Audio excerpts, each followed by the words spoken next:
अन्याय करणाऱ्यापेक्षा अन्याय सहन करून घेणारा तो जास्त दोषी असतो असे मी अनेक विद्यार्थ्यांना सांगते पण आम्ही शिकायला तयार नाही शिकलो तरी संघटित होणार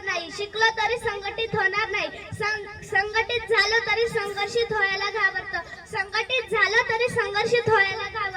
डॉक्टर बाबासाहेब 18 तास अभ्यास करायचे आम्हाला तर 4 घंटे सुद्धा अभ्यास करू वाटत नाही मी आता असे ठरवले की लोकांना शिकवणार अन्याय विरुद्ध संघटित व संघर्षित करणार असे मी डॉक्टर बाबासाहेब आंबेडकरांकडून शिकवण घेते. जय हिंद, जय महाराष्ट्र, जय भारत.